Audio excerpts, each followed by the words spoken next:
siap patuhi WTO. Uni Eropa beri syarat ini pada Indonesia. Dunia perdagangan internasional kembali diguncang oleh pernyataan terbaru dari Uni Eropa terkait sengketa kelapa sawit dan biodiesel dengan Indonesia di World Trade Organization, WTO. Sengketa ini telah berlangsung cukup lama, dengan Indonesia mengajukan gugatan kepada Uni Eropa di WTO atas kebijakan yang dianggap mendiskriminasi produk kelapa sawit dan biodiesel Indonesia.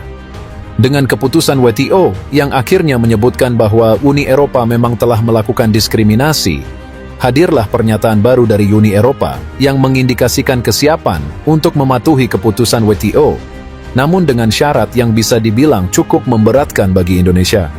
Uni Eropa menyatakan bahwa mereka siap mematuhi keputusan WTO, tetapi dengan syarat bahwa Indonesia harus membayar pajak yang lebih tinggi terkait ekspor kelapa sawit dan biodiesel ke seluruh negara anggota aliansi Uni Eropa. Syarat ini menambah beban pada industri kelapa sawit Indonesia yang sudah terkena dampak dari berbagai kebijakan perdagangan yang tidak menguntungkan sebelumnya. Pajak yang lebih tinggi ini akan mempengaruhi harga jual produk-produk kelapa sawit dari Indonesia di pasar Eropa, yang menjadi salah satu pasar utama untuk produk tersebut. Dengan adanya syarat ini, dampak yang dirasakan oleh Indonesia cukup signifikan. Pertama, dari sisi ekonomi, pajak yang lebih tinggi berarti harga ekspor kelapa sawit dan biodiesel ke Uni Eropa akan meningkat, yang pada gilirannya bisa mengurangi daya saing produk-produk Indonesia di pasar internasional. Ini berpotensi menurunkan volume ekspor, mengurangi devisa negara, dan mempengaruhi kesejahteraan petani serta pekerja di sektor perkebunan kelapa sawit. Kedua, dari sisi kebijakan dan diplomasi, Indonesia dihadapkan pada dilema. Jika menerima syarat ini, ada risiko besar bahwa Indonesia akan kehilangan keuntungan dari keputusan WTO yang seharusnya memberikan keadilan perdagangan. Namun, menolak syarat tersebut bisa berarti melanjutkan konflik perdagangan yang mungkin akan memakan waktu dan sumber daya lebih lama lagi tanpa solusi yang pasti di masa depan. Pemerintah Indonesia belum memberikan tanggapan resmi terhadap syarat yang diajukan oleh Uni Eropa. Namun, berbagai pihak di dalam negeri sudah mulai memberikan pandangan mereka.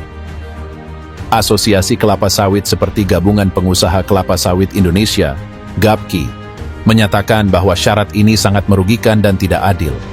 Mereka menekankan bahwa keputusan WTO seharusnya menjadi dasar untuk membuka akses pasar yang lebih adil tanpa penambahan beban kepada eksportir Indonesia. Kementerian Perdagangan Indonesia mungkin akan mempertimbangkan beberapa opsi strategis. Salah satunya adalah melalui jalur diplomasi, mencari solusi melalui negosiasi bilateral atau multilateral yang lebih luas, mungkin dengan melibatkan negara-negara lain yang memiliki kepentingan serupa dalam perdagangan kelapa sawit. Opsi lainnya adalah mempertimbangkan untuk mengajukan banding atau meminta peninjauan ulang atas keputusan WTO jika ada pelanggaran terhadap prinsip-prinsip dasar WTO dalam hal ini. Publik di Indonesia, terutama mereka yang terlibat langsung dalam industri kelapa sawit, menunjukkan ketidaksetujuan mereka terhadap syarat Uni Eropa. Di media sosial dan forum diskusi, banyak yang menyatakan bahwa ini adalah bentuk proteksionisme baru dari Uni Eropa yang menggunakan keputusan WTO sebagai alat untuk memaksakan kepentingan mereka sendiri. Ada juga yang menyatakan kekhawatiran bahwa ini akan menjadi presiden buruk bagi negara-negara berkembang lainnya dalam negosiasi perdagangan internasional. Industri kelapa sawit di Indonesia yang merupakan salah satu penyumbang